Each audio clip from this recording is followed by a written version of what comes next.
Hey everybody, it's Pax, back for the next episode of Alice in Wonderland, but I've got a quick correction to make before we get started. My wonderful viewer Dreadgon pointed out at the end of the Wild Snark Hunt that I could not take the option that I took in the campaign log because I did not actually have enough clues. It's if there are more than one per investigator clues on the Snark, which there weren't. There were exactly two. So thank you, Dreadgon, for pointing that out. That means that I had to intrigue the Snark, and I would have had an additional bonus experience, so I'll be changing that in my campaign log, and I'll be giving myself an experience to go into the next scenario.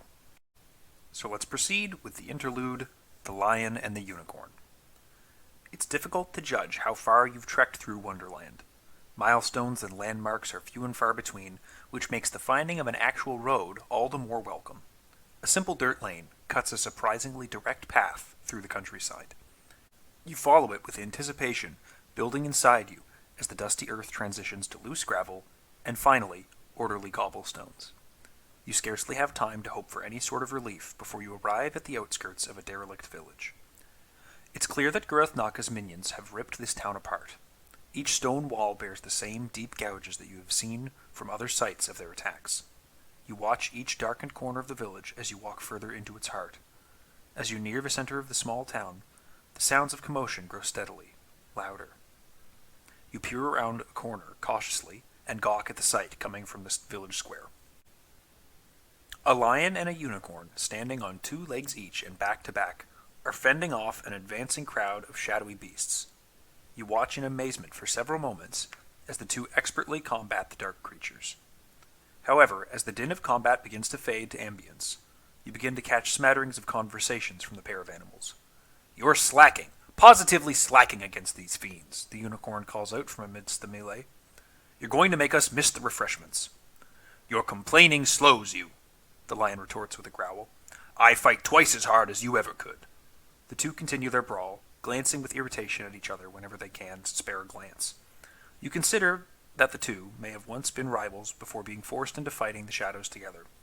With each passing second, each works to deliberately put the other at a disadvantage. Their wider swings clip each other, their poor footings trips the other, and their exchanges grow more and more volatile. At the rate that they're destroying their own fighting chances, you've only a small window to act. If we don't settle this for them, they're dead meat. Proceed to all for one, one for all. You decide that the risk of facing down another horde of shadows is worth gaining a few new allies. You rush out from the building and begin pummeling the closest of Guruthnaka's minions. The lion and the unicorn regard you strangely, but allow you to join them in standing back to back against the shadows. You bark orders at them to shape up and focus on their foes. And while the rivals don't respond verbally, they obey to keep the fight going. You've never seen this many of the shadows attacking the same spot at once. Their relentless assault doesn't give you any opportunity to consider anything but staying alive. Monster after monster hurl themselves at you, clawing and biting savagely, but repelled time and time again.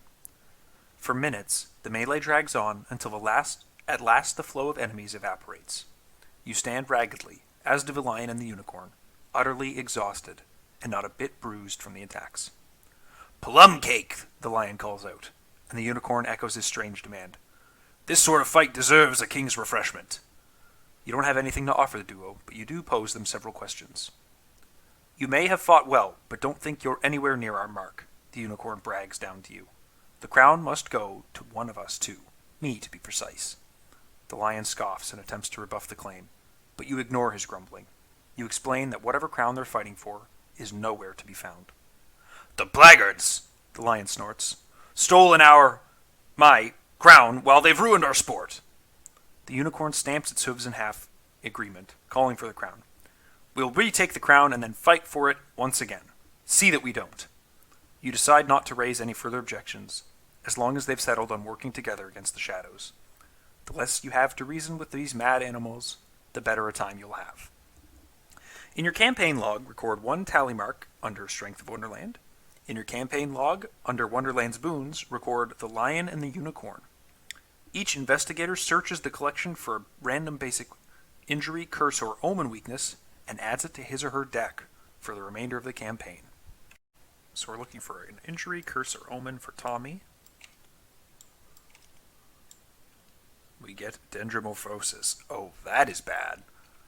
And we'll proceed with Norman as well, who gets an arm injury. Alright, and that's one of the new ones from the Edge of the Earth Investigator pack. So I'll just read this one off because it's new to me. Arm injury can be healed as if it were a single point of damage on you. If it's healed, discard it. After you take a fight or investigate or activate action, you cannot take any of those types of actions for the remainder of the turn.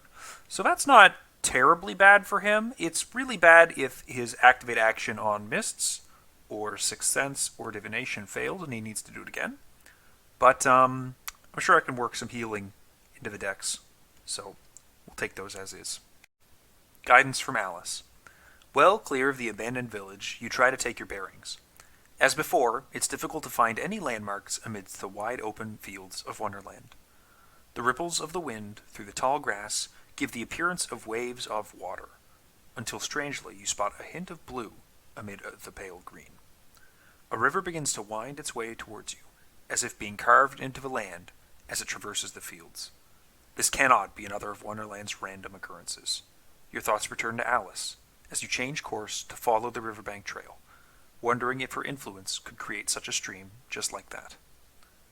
If the investigators went down the rabbit hole, proceed to Scenario 2F, Fool's Mate.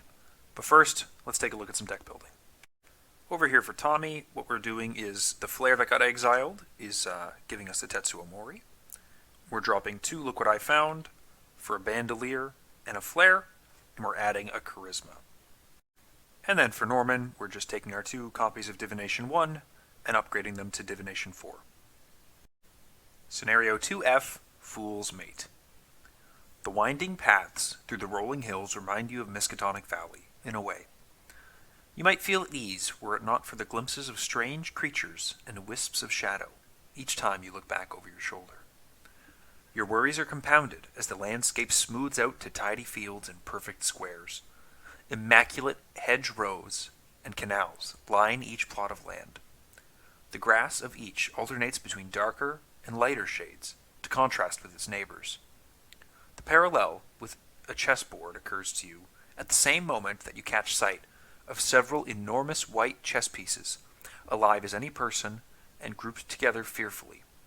The pieces regard your approach warily and hold themselves proudly until a distant creaking and cracking sends them back to shuddering timidly. A massive storm of shadows looms several fields beyond your own, churning but stationary. It is a travesty, is it not? You turn to find the White King staring grimly at the fearsome event alongside you. To think we once fought with such chivalry according to the rules of battle with the Red Army. You press the king on his comments, and he realizes rather suddenly that you are not a native of Wonderland. You are perhaps another visitor from Alice's domain. You have impeccable timing. Completely wrong, but impeccable. My own army has lost its nerve completely, and I am in need of new pawns, strong and keen, brave and true. The king looks to you and stares in uncomfortable silence, with a disappointed look stamped on his face. You will have to do. You attempt to protest being drafted, but the White King snorts impudently. Hush, hush. It is an honor to serve a king, you know. All you must do is travel to the 8th square and capture the Red King. Defeat the Red Queen as well, if you are able. You will, of course, meet with some opposition, but I'm confident. No, confident is the wrong word. Optimistic? Satisfied? Yes, that will do. Satisfied that you will find success. Irritation builds within you at the White King's haughtiness, but you consider the situation carefully. You entered Wonderland to seek out and destroy Gurathnaka's shadows, and such a target is now within your sight. With any luck, you might even be able to convince some of the other white chess pieces to assist you in stamping out this corruption. With some resignation, you accept the White King's badgering and proceed to the edge of his defenses. The Cheshire Cat grins down at you from the battlements, lounging lazily, but eyes fixed on the distant shadows permeating the far side of the chessboard. As always, the setup is already complete in Tabletop Simulator, but we'll go take a look at our new boon. So here's the Lion and the Unicorn, the crowned competitors. He's the same Surge Revelation. Reaction: after an enemy is defeated or discarded, each investigator may heal 1 damage or 1 horror. Discard the Lion and the Unicorn. Well, that's perfect for Norman's injury there. I didn't take any healing because I kind of thought it wouldn't be that big of a deal to just roll with reduced activations. But yeah, that's pretty good. We're going to be putting all of the locations in play as described here, which is shown in this diagram, laid out like such, and we will both be getting play at the second row. We put the white king into play at the first row, down here. He's a 1/1 ally. After you take the draw action, exhaust the white king, draw an additional card. Any investigator at the white king's location may activate this ability. And similarly, when you take a resource action, you can exhaust him to gain 2 additional resources. Again, at his location, you may activate that ability. Last but not least, the Cheshire Cat comes into play here in Tommy's control. And we shuffle the encounter cards. Let's get those shuffled up. Let's do opening hands. Psychosis goes away. We've got a survival knife, a combat training, Becky, and a vorpal blade, and an overpower. That's quite the opening hand. I think I can afford to get rid of Becky, but I think I'll be keeping the rest of these and hope not to get that dendromorphosis before we can get some other stuff on the go. Oh, that's very nice. Whoops, I forgot to deal my stick to the plan stuff. Stick to the plan is basically always going to be these 3 cards, Marksmanship, Flair, and Ever Vigilant. Yeah, apologies for doing that in the wrong order, but if I had drawn any of these in my opening hand, I probably would have just called it out. And then over here for Norman, we get a shuffle in, and we get a perception. Alright, Storm Spirits, not super useful hand here. In fact, I think that this whole thing is basically going away. Maybe I'll keep the deduction. No, this whole hand's going away. I need more useful things than that. Lever's pretty good, especially with a couple skills there. So we'll see how that goes, and we'll reveal his top card, a Crystalline Elder Sign. That's pretty nice to see, too.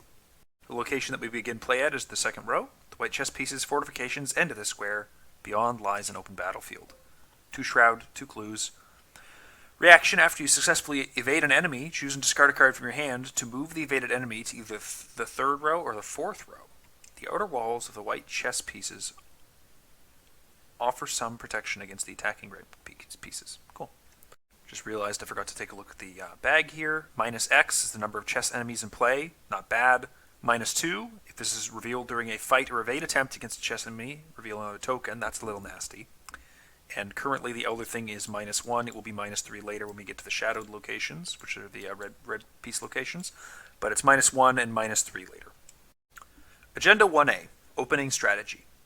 Your arrival in the front lines spurs movement from the far side of the board. If any truce was maintained until now, the time for it has passed.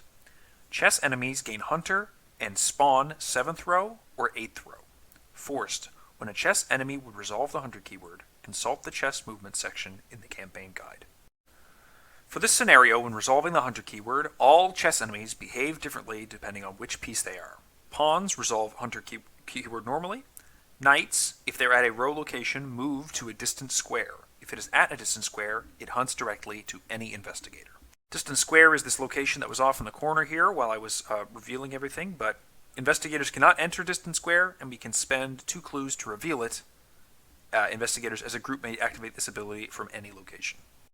Carrying on, the bishop, if he's at an odd-numbered row location, he can only hunt to any other odd-numbered row location. If he's at an even-numbered row location, he hunts only to even-numbered row locations, but it's direct. It's a direct connection. If neither are true, you just don't do any hunting.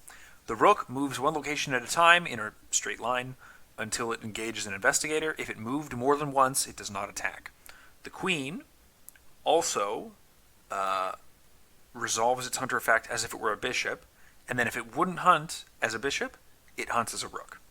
And finally, the king doesn't move, and he automatically heals 1 damage from all chess enemies in play instead. Act 1A, across the board.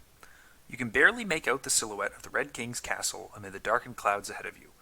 It will be quite an ordeal to make it across the ruined half of the chessboard fields. Action. Move an unengaged chess enemy according to its movement rules in the campaign guide. Objective. When an investigator enters the 8th row, advance. Alright, let's get started. First off, we're going to take a draw action on Tommy for a vicious blow. Second off, we're going to take another draw action for Tommy. Psychosis. Love to see that. And then finally, we're going to play Ever Vigilant off of Stick to the Plan, putting a Survival Knife into play for 1, Football Blade into play for 2, Tetsuo Mori into play for 3. For the remaining 2. And then we're also just going to fast play this combat training. I don't know, which slot do I not use? I guess arcane slots. Over here on Norman, what we're going to do is we're going to spend 2 for our Livre de Bon right off the bat. We're going to also use his ability to play the Crystalline Elder Sign off the top of our deck for 2 resources, which we will then seal the the +1 token. There it is, and we'll reveal the top card of the deck. It's 6 cents, perfect. Like to see that. And finally, we'll just take an Investigate, committing the Eureka from hand. That'll put us at 5, 6, 7 against 2 at the location. -2 is successful. I'll trigger Eureka first, just to get it out of the way. Well, this is my area I'm looking at. Let's draw the Research Librarian so that we can try and find our atlases a little bit sooner. Shuffle those in, reveal the top card again. Another Research Librarian, cool. And finally, we'll pick up our clue. We'll do Upkeep on Tommy. And our boy Norman. Do our first Doom. Take a look at our first encounter card of the game. It's a red pawn, who is going to spawn up on either the 8th or 7th file, and we're also going to surge because he's the first red pawn drawn this Mythos phase. So we'll place him up there. Oh, look, there's another one. All right, great. And we're definitely putting them each on a different row so that we don't have to deal with them both in the same turn. I think technically I shouldn't have done it that way, but I mean, I was going to put them as far away as possible, and then I'm not going to put them on the same spot. So, yeah. And then for Norman Withers, we get Edge of Your Vision. Test X, where X is equal to your location shroud value. So testing 2, 5 against 2. If you fail, search the encounter discard pile and deck for a shadow enemy and spawn it engaged with you. If you search the encounter deck, shuffle it.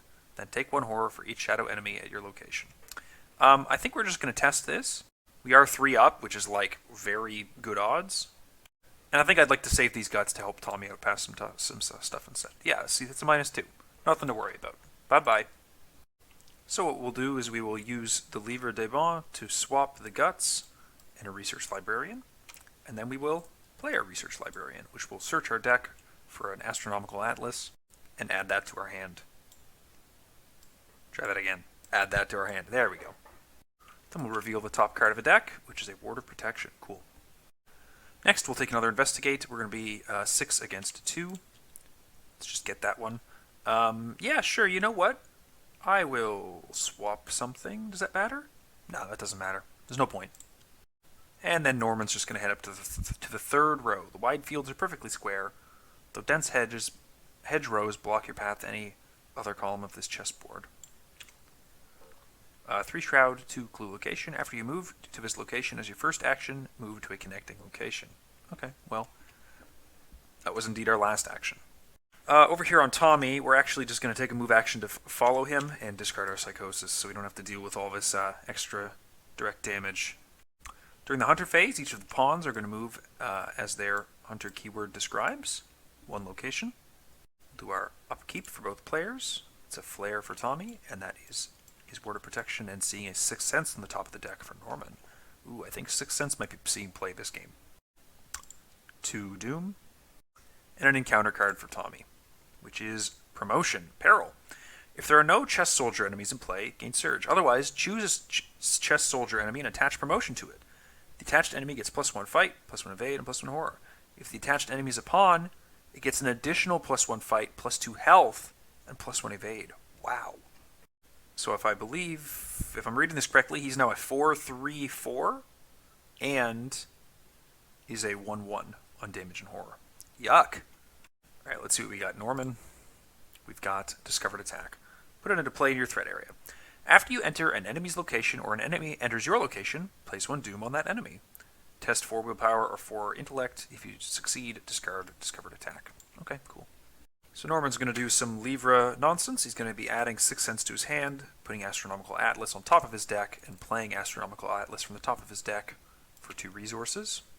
revealing a Holy Rosary on the top of the deck. We'll use Astronomical Atlas to attach the Holy Rosary to it. And I've just remembered about this beautiful Astronomical Atlas helper, which lets you plop a card onto it, and you can see it right there. Holy Rosary, one will icon. I'm going to be putting this right here for this one. If I get another one, I'll have to kind of figure out how I make them match up. That reveals a Paranoia on the top of my deck, which makes me discard my no resources, and then I reveal a shortcut. And now we begin taking a couple of investigates. 6 against 3, that's successful.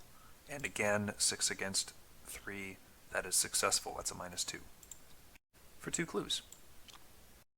Over here on Tommy, we're going to use Stick to the Plan to play this Flare, and we're going to be searching the top 9 cards of our deck for an ally asset and putting it into play under our control. A few interesting choices. I think, though, that I'm going to be taking Jessica Hyde, just so that I can be a little bit happier about this big fighting that we're going to be doing against all these pawns. So we'll clean all that up. That was action 1. Action 2, we're going to move up here to the 4th row. Forced. After you reveal the 4th row, put the set-aside White Knight into play at this location, and shuffle both set-aside copies of Absent Minded into the encounter deck. Here's our White Knight, the Crackpot Cavalier. Investigators at the White Knight's locations get +1 to all skills when resolving effects, or during attack, evasion, or investigate attempts on or against chess cards. Parlay, move the White Knight to a connecting location. Forced, at the end of the investigation phase, if the White Knight is ready and at a distant square, move him to any investigator's location. And then we shuffle the 2 copies of Absent Minded, which exhaust him and shove him into the distant square with Surge into the encounter deck. Pretty cool effect here also on the 4th row, which lets us discard the top card of our deck to shuffle any other card from our discard pile back into our deck. Limit once per round. Cool. Pretty tempting from Tommy to be able to get this Ever Vigilant back, but maybe we'll save that for once I've seen a couple more things, and maybe specifically if Rookie Mistakes pulls up and kills my Jessica here. Oops, forgot to pay for Flare. And then what we'll do last action is just take another card draw to get extra ready for that pawn. Both of the pawns are going to hunt. 1, 2. And we're going to be looking at Upkeep. So Upkeep here on Tommy gets him his Executioner's Axe. And Upkeep here on Norman gets him the shortcut and a Deep Knowledge. 3 out of 4 Doom. And an encounter card for Tommy, which is the Red Bishop with Alert. Each other chess enemy at this location gains Alert. He's going to be spawning up on the 7th row so that he won't hunt to us at the 4th row. And then Norman is going to get the Red Knight. And we'll spawn him up at the 8th because he's going to do a whole Knight to distant square back onto us shenanigans. So right off the bat, we're going to use Norman's ability, not Norman's ability. We're going to use the Act ability, which moves an unengaged chess enemy according to its movement rules in the campaign guide. And we're going to use that to shove the red pawn down onto engaging Tommy.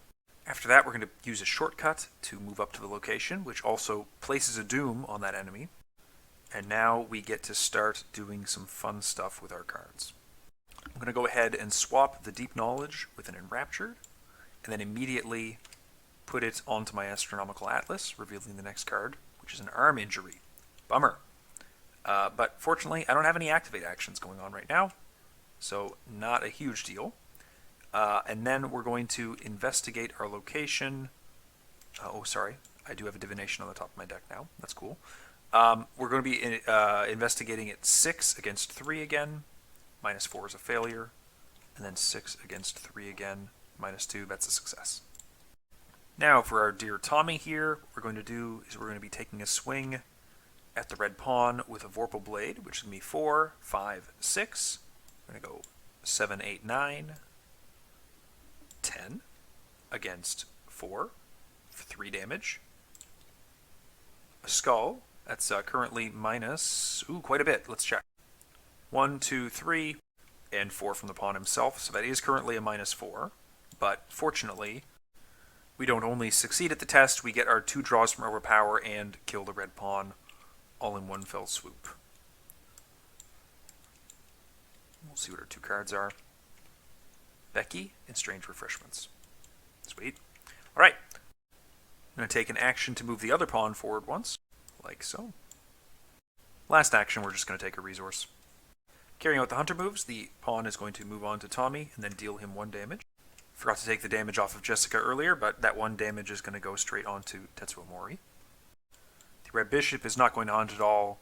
The knight is going to move to the distant square. We'll do upkeep for Tommy. His bandolier, that's what I've been looking for. Upkeep for Norman. Divination's nice to get in hand finally, and now that I can put it on the top of my deck, I can actually get it into play. We get our first agenda advancement. Your preparations to cross the center line have been carefully observed. The red pieces storm out from the darkened castle. You have noticed from the first attackers that the pieces still somehow obey what you would consider normal chess rules. Is the red king still guiding their movements? Or is it such a core part of the pieces that they move instinctively? Search the encounter deck and discard pile for a king's shadow and spawn it at the lead investigator's location. Shuffle the encounter deck if it was searched. So here's the bad boy that we just fetched out. This is going to be getting tossed onto Tommy's location. An aloof hunter cannot be engaged. When you would leave his location, he attacks you. React after you successfully investigate or discover clues from your location. Deal 1 damage to the king's shadow. Agenda 2A, Counter Gambit. The battle on the chess field continues with increasing fervor. Red pieces flow out from the darkened half of the board with surprising speed to meet your approach. Chess enemies gain Hunter and spawn 7th or 8th row. Forced when a chess enemy would resolve the Hunter keyword, consult the chess movement section in the campaign guide for Doom. And now encounter cards. So we get the Dodo for Tommy. Great. So he's going to Surge. Be put up here. Whenever a skull is revealed, we can cancel it. That's going to be really good in this scenario since we can be getting some pretty big negative X's. Vanished away. The Cheshire Cat flips over to poor Norman. And that surges as well. And then he comes right back on over. Thanks, you shit-eating grin. And then finally, a Haunting Shade. A hunter with aloof, +2 shroud. If there are no clues, he loses aloof and gains +1 fight and +1 damage. Over here on Norman, we get Exchange Sacrifice. Put this into play next to the agenda. After a chess enemy is defeated or discarded, the investigator that defeated or discarded that enemy takes 1 damage or loses 2 resources. Then, discard Exchange Sacrifice. Well, I'm actually just going to put this in Tommy's threat area because I don't think Norman really has the capability of killing them, and I don't want to forget it.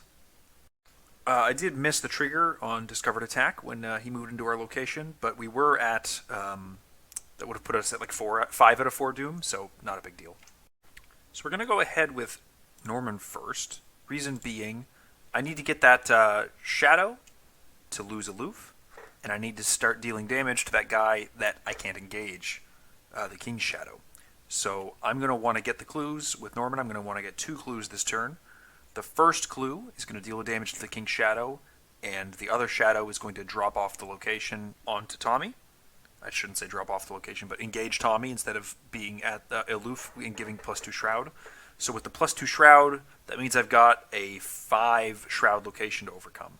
So what I'm going to do is I'm going to use the lever to swap this Enraptured with a Divination, and then I'm going to play the Divination off the top of my deck, which is going to put Quick Thinking in. It's going to go onto my Astronomical Atlas. Quick Thinking off the top of the deck was a really nice pull.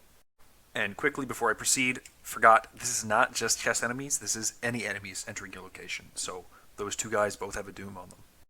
Alright, back to it. Let's investigate the location using Divination. So we're going to be using Willpower and committing a Guts to this. So we're going to be at 4, 5, 6, 7, 8, 9, 10, and we're going to commit this Quick Thinking to be at 11 against the 5 Shroud, 3 base, +2 from the Haunting Shade. 11 against 5, -4. Great. Okay, so Quick Thinking is going to be giving us an action back that we're going to be spending once this is over. We're going to be getting that clue, which is going to deal a damage to the King's Shadow, grab the clue from the location, and the Haunting Shade is going to go engage Tommy. Finally, the Guts is going to fire, and I'm going to be drawing 2 cards. One is going to be this Storm of Spirits. The other is this shortcut off the top of the deck, and there's a Crack the Case there. Unfortunately, I already played a card off the top of the deck. I guess I did this in a funky order anyway, so it didn't really... I wouldn't have been able to play that right now. Also cost me a charge off the Divination to grab that clue. Okay, so now that we're at a 3 Shroud location, we're just going to investigate. I've already used an Activate ability. I cannot use another Activate action for the remainder of the turn, or a fight action for that matter. So we're just going to be investigating blank, which is 5/6. Let's commit this Enraptured to it. We'll just do that.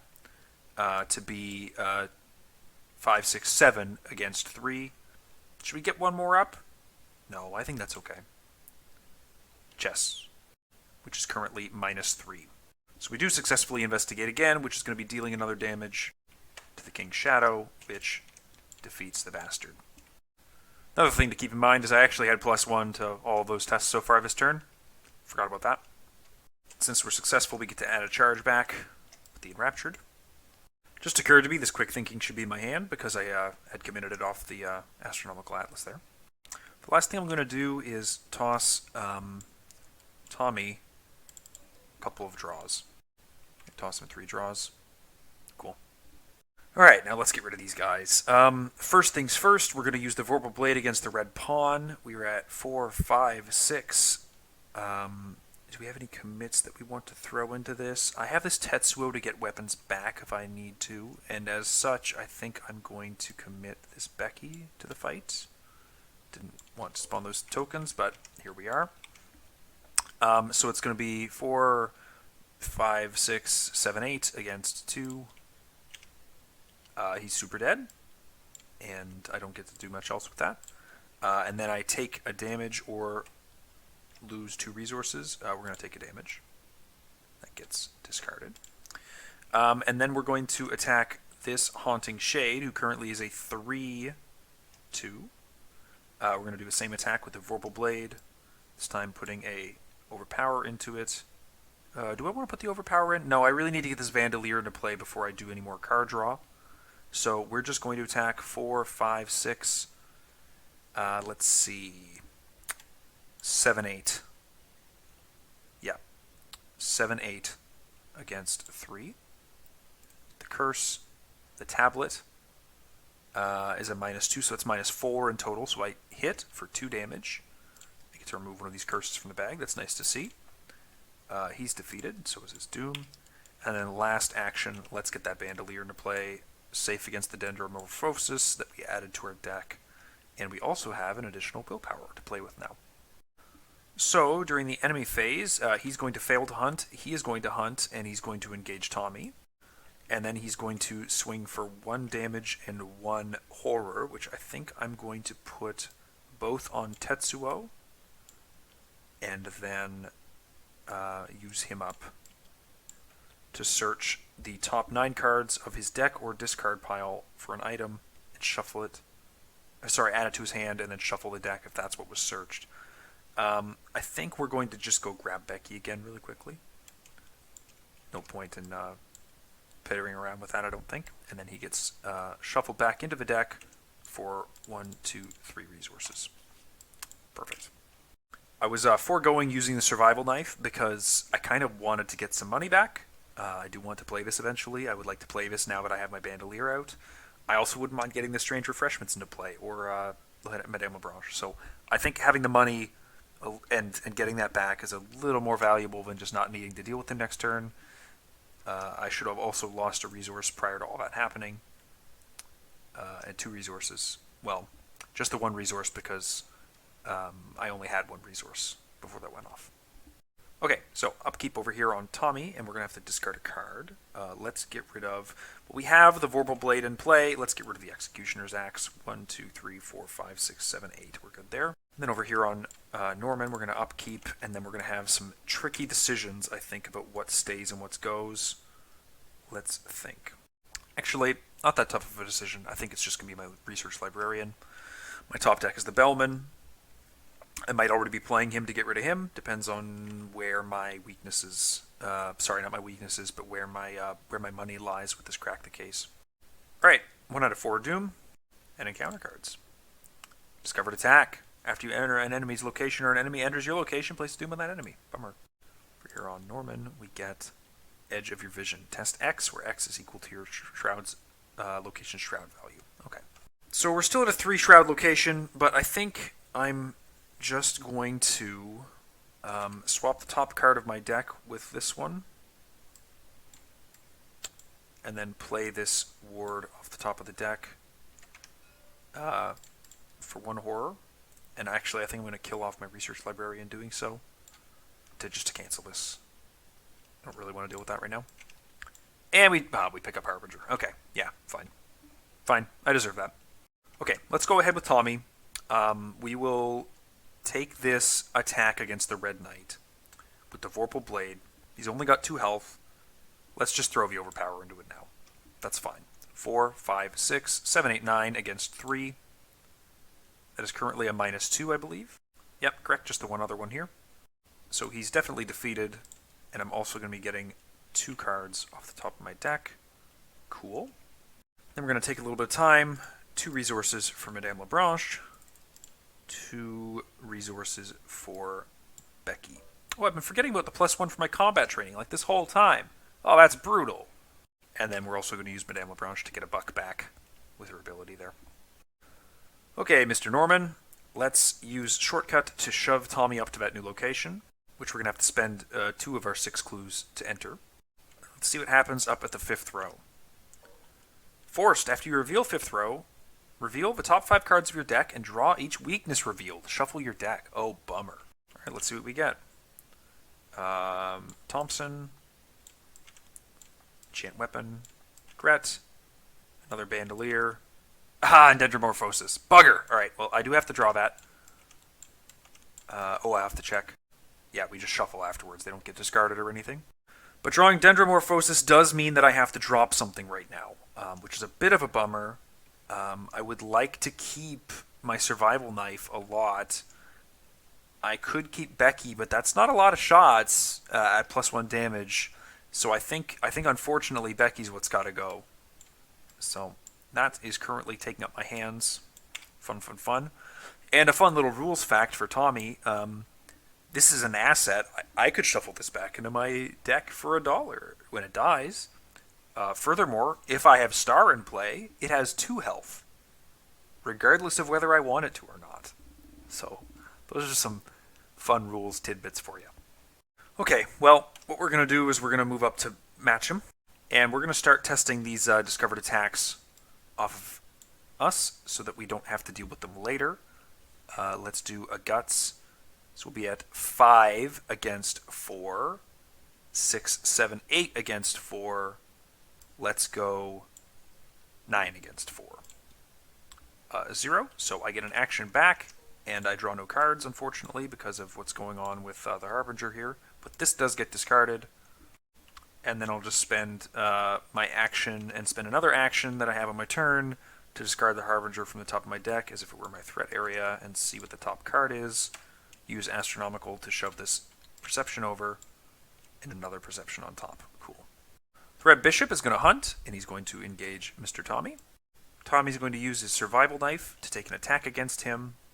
It's going to be 4, 5, 6, 7, 8 against 2. Unfortunately, I don't have any way to deal a bonus damage, so I'm only looking at 2 damage out of this, but may as well get 2 where I can get it. He's going to deal 2 horror to Madame Labranche, which is going to double tap her back into my deck. Now we're going to be doing our Upkeep. And our Upkeep. And this guy actually is also supposed to have a Doom on him. So we're up to 2 out of 4 Doom. Let's see what Tommy gets. Tommy gets Threatened Position. Put it into play in your threat area.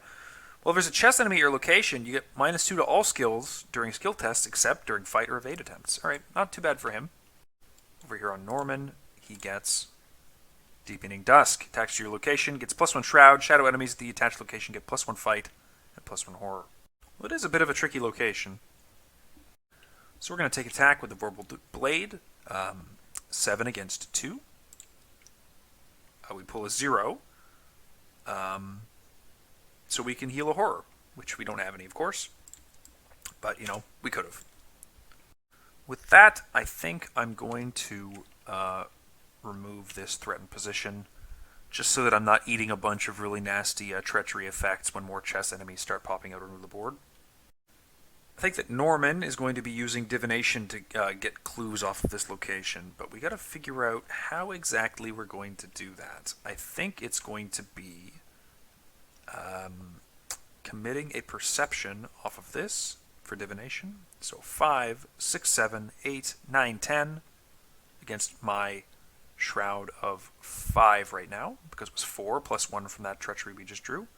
The skulls are currently 0, so we succeed by the whole shebang. We'll be spending 2 charges for 2 clues and drawing this Eureka. Whoops. Get rid of that. See our top card again. It's a Foresight. Okay. There's our 2 clues. So we're going to use the Livre des Bons. Whoopsies. Didn't mean to rotate them. To swap the Foresight from the top of our deck. Oh, yeah. See, it's not going to cooperate with me anymore. To put the Bellman back on top of my deck. And then I'm going to take a draw action to draw the Bellman. And when I do that, I'm going to be using Foresight to immediately play the Bellman at -2 cost. So he's going to be costing me only 2 in total. And I have an additional +1 willpower now. Next top of the deck is a Divination. Okay. Let's see. I think what we're going to do is we're going to spend our 2 clues. Last action. And we're going to reveal the distant square and see what this is all about. Wow, okay. Cannot enter the distant square. Revelation. In your campaign log under Fragments of Alice, record Curiosity. Oh, sweet. All right, great. I haven't gotten one of those in a while. It's nice to have another one. All right. So, no enemies in play. So we do Upkeep over here for Tommy. 1, 2, 3, 4, 5, 6, 7, 8, 9! Too many cards. I don't think I'm going to have time to play this. An Ever-Vigilant. My other Ever-Vigilant would be nice to have. But I just can't see myself playing this. And I've got nice boosts now, so goodbye. And then an Upkeep over here for Norman. Yeah, that's fine. 3 out of 4 Doom. And we get Promotion. Gain Surge. No chest enemies. Promotion. Gain Surge. No chest enemies. Zugzwang. Attached to your location. When you would leave the attached location, you must choose 2 different options. Take a damage, take a horror. Discard a card from hand at random. Lose a resource. Okay. Then Norman gets Petulant Creature. Flipping the Cheshire Cat. The Lion and the Unicorn. Great, we can get rid of this arm injury if we ever get an enemy again. Humpty Dumpty. Canceling tablets. And the Haunting Shade. Hunter, aloof. Shade, the location gets +2 Shroud if there are no clues in its location. Haunting Shade loses aloof and gets +1 fight and +1 damage. Now, he would have aloof and spawn at my location. But there are no clues, so he's losing aloof. Now, I need to quickly double check whether aloof enemies automatically spawn not engaged with you, or how exactly that works. This is one I'm actually not that sure about, so I'm just going to Grim Rule it because I don't want to sit here thinking about it too long. I'm pretty sure that he spawns engaged with Norman.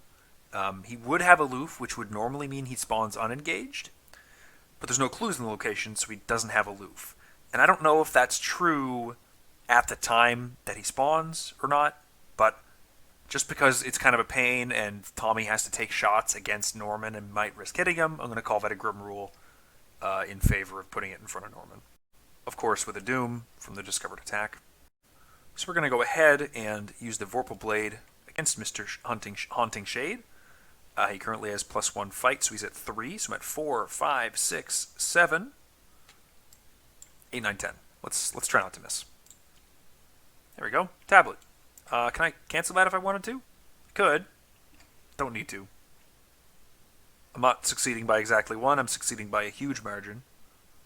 So, he's toast. Gets rid of him. And then, after an enemy is defeated or discarded, each investigator may heal 1 damage or 1 horror. So we're going to heal a damage off of Tommy. And we're going to heal a damage off of Norman. Now, granted, his deck's getting pretty thin, but it's nice to be able to get rid of this Discovered Attack and maybe use his Divination all in 1 turn again. I did forget the +1 fight from the Deepening Dusk, but I still succeeded by enough. Finally, because I kind of forgot about it, we are going to play that Glory for 2 cards. Rookie Mistakes, shovels back in. Second action, Tommy's going to move up to the 6th row, spending 2 of Norman's clues. After you enter the 6th row, test 3 agility. If you fail, immediately end your turn. Well, I think we're testing 3 against 3, and I don't really feel like putting anything into this. Wasting money on that. If my turn's over, my turn's over. Oh, quick thing though. I did take a damage and a horror. That can't go there. A damage and losing a resource from Zugzwang when I moved, and then I'm testing 3 against 3 to lose this action. Oh, I don't actually lose it. Cool. That's fun. I didn't succeed by 1. I succeeded by 0. So that doesn't happen. Let's just pop this Cherished Keepsake into play. Last action. Well, since Norman's never going to pass that agility test, let's get rid of this discovered attack from us first. What have we got here? Let's commit a Holy Rosary off of our Astronomical Atlas. Let's swap this Crack the Case and this Enraptured. Sorry, not Enraptured, Eureka. Let's attach the Eureka. Take a look for something else. Okay. So we're testing 4, 5, 6 against 4. Let's commit another one. And frankly, let's commit another one. So 4, 5, 6, 7, 8 against 4. I think I'm happy with that. No! Alright, there we go. Cool. Is there any sense in swapping things around? I don't think so. We'll get rid of that other curse token. And then 1 Holy Rosary is going to go into my hand from the astronomical test. These are both going to get discarded. This is going to get discarded. And then we have some other things to do. Oh yeah, the Bellman's giving me another +1. I forgot about the Bellman. Next we're actually just going to take a resource, because I think I might get this Sixth Sense into play after all. It's hard to say with this divination. If not, a Holy Rosary might be useful. And then last action we are going to move. I'm going to take a damage and a horror from this move. And we do have to do that agility test even though we're going to fail. Hey look, there's our auto fail for the scenario. No more auto fails, okay? I don't want to see another one.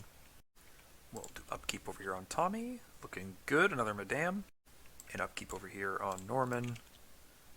One of our arcane enlightenments finally, which we're not hurting for. I haven't seen my other Atlas, so it's not like I needed to get it into play, but it would be nice to see it. That's 4 Doom. And we advance.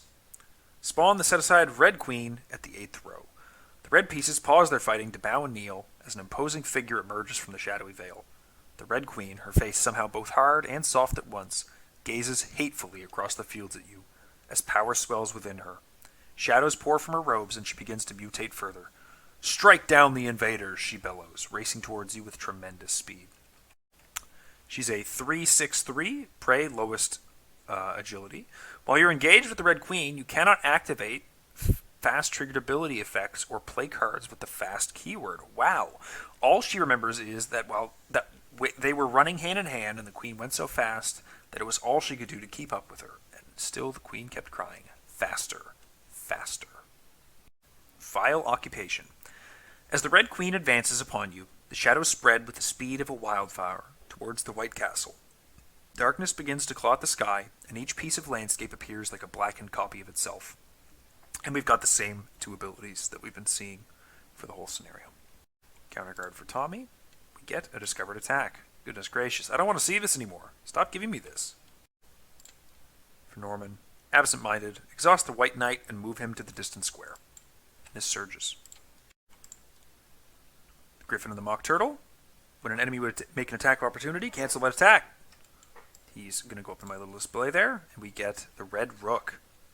Each other chest enemy at this location gains retaliate. Ooh, no, that's not good for him and the Queen to land on us all in the same turn. Let's put him at the 8th row with the Queen, so that when he does his move, he doesn't make an attack against us. If you don't remember that, they don't attack if they move more than once. She will be if we're standing here, or if we're standing here. But if we're still standing here, he won't make an attack against us. Alright. I need to get Miss Aurelia out for Norman really badly. So let's attach this to him. And hope to God. No, didn't find it. Okay. Let's think then. I think that means that what I have to do is investigate my location with this divination. Putting a Eureka into it. Putting me at 5, 6, 7, 8, 9 against the 4 Shroud. Hoping to get a Mists so that I can play it on myself. -5, that is successful. I did say 9 against 4, I believe. Let me count that again. 5, 6, 7, 8, 9. That is succeed by 0, so I do have to choose and discard 2 cards from my hand. I'm going to get rid of a Perception and the Sixth Sense after all. But it does mean that I get the 2 clues, which does cost me 2 charges, which I think I might have failed to spend 2 charges. I'll have to double check that. We will be playing Crack the Case when we get those clues for 4. And then we'll use the Eureka to take a look and see if we can get it. Nah, we can't get it. But we will draw a deduction, may as well. And then shuffle to see if we can get that miss on top. Hypochondria goes into play. A Foresight. Okay, interesting. So let's think. How do we get out of this pickle? We're going to use the Distant Square's ability to ready the White Knight, but putting a horror on him so that we can get some plus to our abilities here. I should have done that before my Investigate so I didn't have to discard 2 cards, but it is what it is. Next, we're going to use the ability to force the Red Queen to move to us, which is going to be a Hunter move, which is going to be a Bishop move directly onto us and engaging Norman because he has the lowest agility. And then last, we're going to swap the Foresight with this Storm of Spirits. We're going to play the Storm of Spirits off the top of our deck for 1 resource, or for 2 resources, excuse me. Revealing that. We're going to commit an Arcane Enlightenment from our Astronomical Atlas. 4, 5, 6, 7, 8, 9 against 3. Pretty good odds, I think. 0. Perfect. 3 damage from the Storm of Spirits. Excellent. Exactly what I was hoping for. And then that's also going to be going to my hand because of it coming off of the Astronomical Atlas there. Great. She is going to have a Doom from Discovered Attack, however. Did forget that one once again. And I think that's going to leave me with Tommy to engage her and then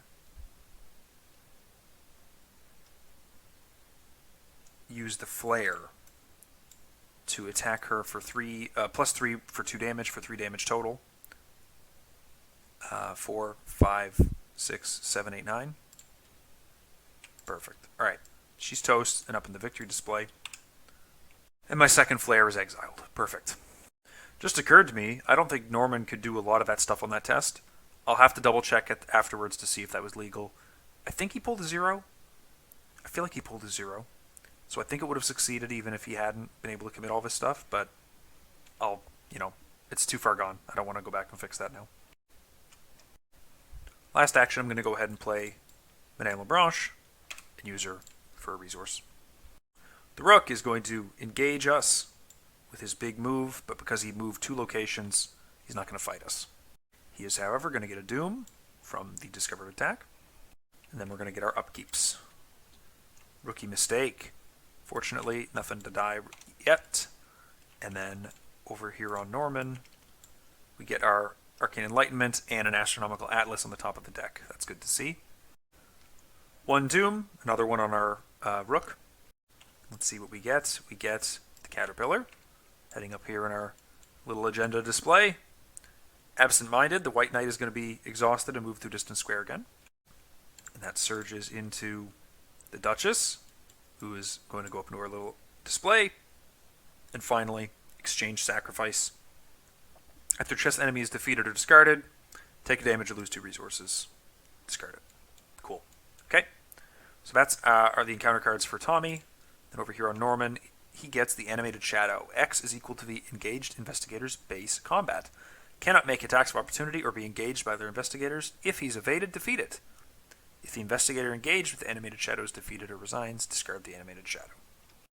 Alright, we'll start with Tommy. He's going to make an attack against the Red Rook with a Vorpal Blade. That's a 4, 5, 6, 7 against 3. -2, that's 2 damage. We'll attack again with Tommy. Same deal. 0. Cool. Again, he gets to deal +1 damage or heal a horror, but he doesn't have any of those. So we're just going to be defeating this guy, getting rid of that Doom. And then over here on Exchange Sacrifice, we're going to be taking a damage, which is going to go directly onto Jessica, and that gets discarded. Another thing, forgot this guy has a Doom from having come into play. And then finally, we're going to spend 2 clues to move up to the 7th row. Let's see what's up there. 4 Shroud location, 2 clues, victory 1. When you reveal this, search the encounter deck and discard pile for a chest enemy and then spawn it engaged with an investigator at this location. If you search the encounter deck, shuffle it. Okay, let's go find a pawn. He comes into play with a Doom on him.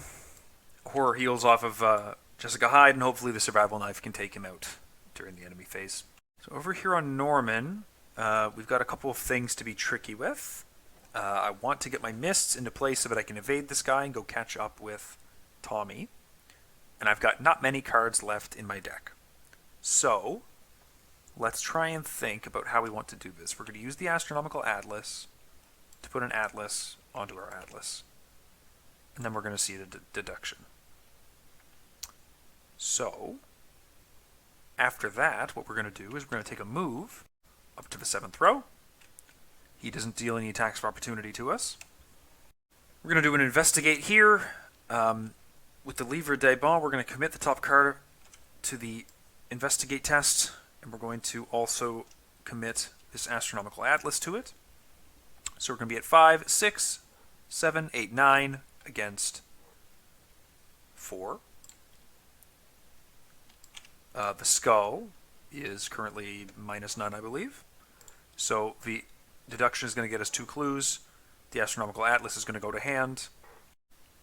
And then last but not least, we're just going to go ahead, and we're going to play the Miss Sevrilia off the top of the deck. Don't get to evade him, but not a big deal. He's only going to be dealing 1-on-1. Not that bad.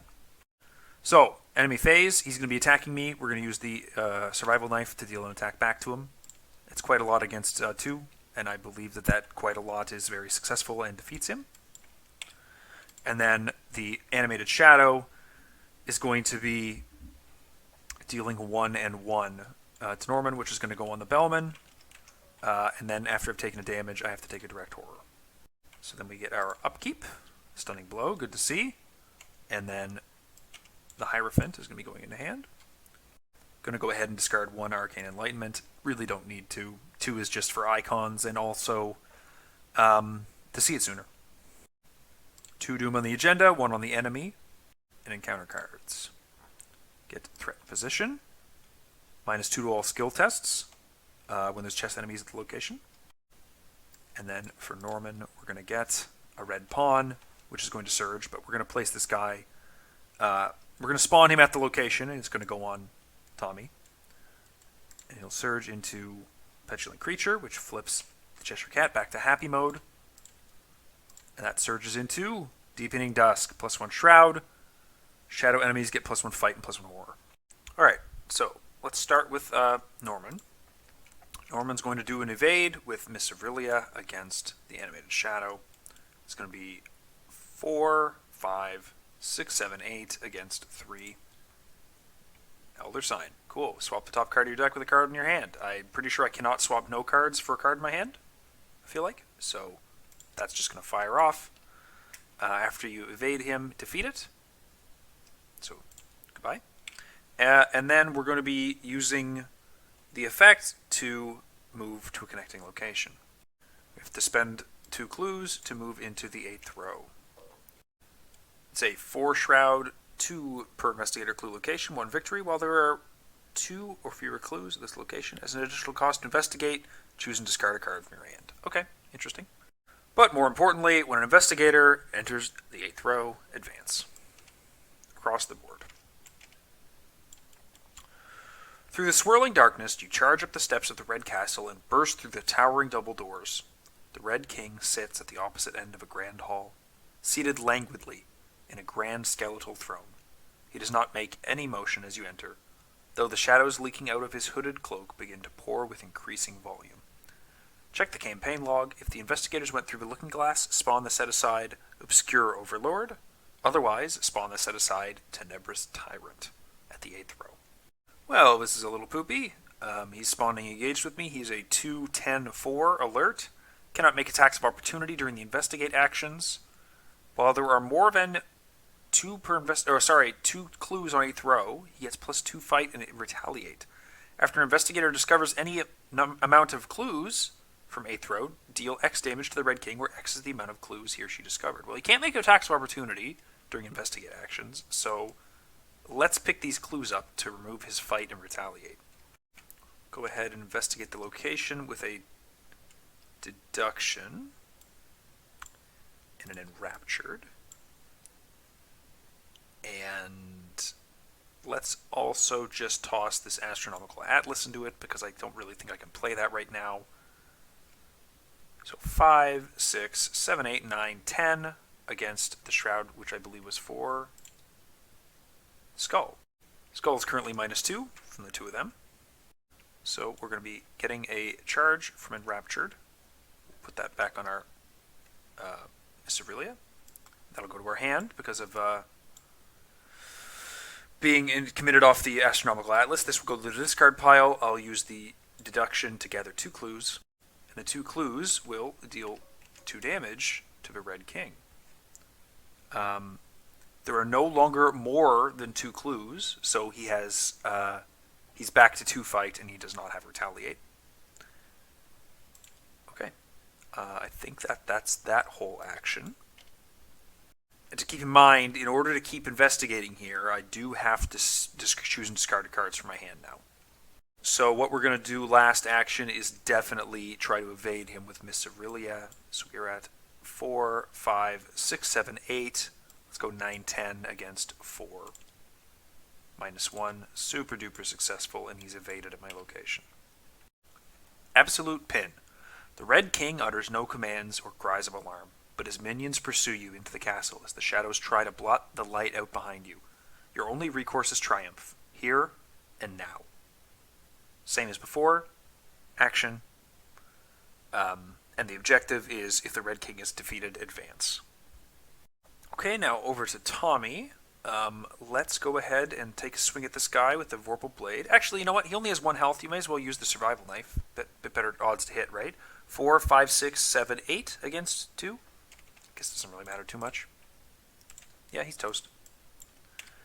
And then we're going to move up to go catch up with Norman and the Red King.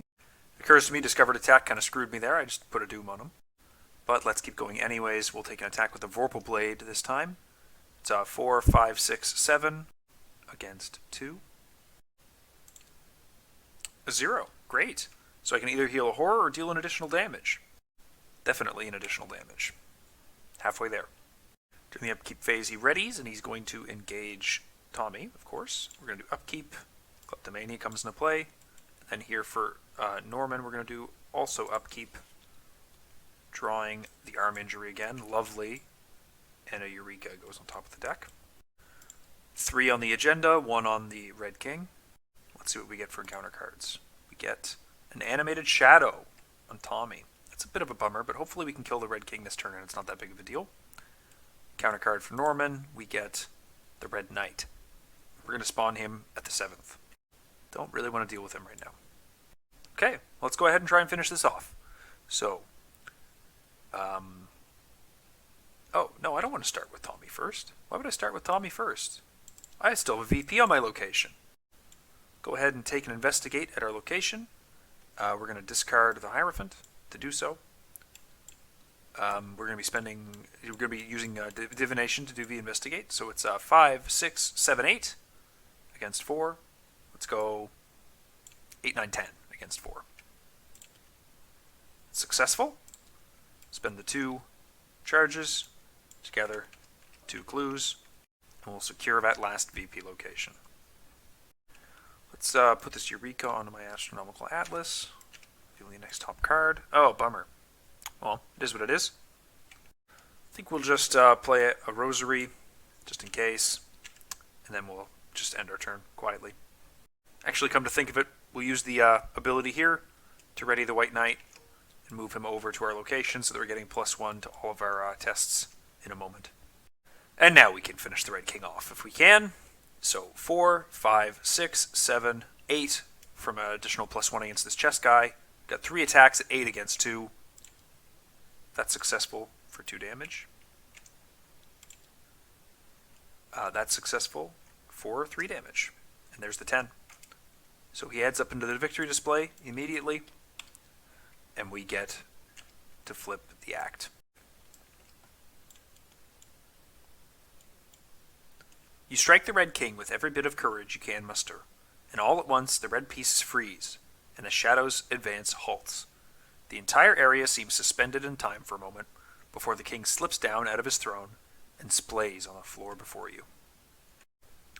Before resolving any other resolution, if the red queen is in the victory display, read Pawn Takes Queen. After several minutes of protracted battle, the tenacious red queen collapses to the ground, unable to pursue you any further. You take a moment to catch your breath, and have barely rested a moment when you hear a loud call nearby. The white knight approaches on his horse and promptly falls off, but just as quickly stands with a laugh. "Ah, what a glorious battle that was, young pawn! Few are able to keep pace with a queen at all, but why, you have done so splendidly. With skill such as yours, why, I dare say, you have the makings of a fine knight within you." The knight's lack of perspective is oddly refreshing amid the horrors being wreaked by the shadows, and you give him an appreciative nod. In your campaign log, record 1 tally mark under the strength of Wonderland. In your campaign log, record that the white knight revels in your victory over the red queen. If the investigators reached a resolution, proceed to that resolution, which is R2. You approach the fallen red king cautiously. The shadows have ceased to flow out of him, but you're not about to take extra risks if you can help it. Moments pass without event, and gradually, the sound of the red king's labored breathing magnifies. You turn him over, and are astonished to find that despite his injuries, the king is asleep. You open the red king's eyes manually, only to find them filled with swirling darkness. Whatever shadowy power has possessed the king is keeping him alive, even in this state. You ponder the possibilities, and it soon becomes clear to you what has happened. Gareth is an eater of dreams, and even the denizens of a dream can have dreams of their own. The Red King's dreams sustain the shadows as they try to consume both Wonderland and Arkham. You grimace with pity as you deliver the merciful killing blow to the Red King. As the death blow lands, the shadows retreat from the castle with an echoing shriek. The remaining red chess pieces, however, turn to retire without any sound or expression. Perhaps some core principle drives them to obey the rules of chess, even when controlled by Gareth shadows. Whatever the reason, you're relieved that you won't have to fight your way back out of the castle. You return wearily across the battlefield to the opposing castle of the White King, who meets you proudly. "A fine victory, just fine. I knew I was right to put my confidence. No, wait, it was satisfaction in you. Come now, we must feast and revel before we go gloat of our victory to the Red King." You say nothing, not wanting to sour the mood and possibly upset the White King. If there's one thing you've learned, it's that the inhabitants of Wonderland are notoriously short-tempered. You give a non-committal answer, and let the king return to his celebration as you quietly depart. In your campaign log, record that the White King celebrates a grand victory. In your campaign log, record 1 tally mark under Strength of Wonderland. Each investigator earns experience equal to the victory X value of each card in the victory display, which is a total of 6 for me. And then, since we went down the rabbit hole, we'll be proceeding to the interlude The White Queen in the next scenario. Thank you very much for watching. I really appreciate it, and I'll see you guys next time.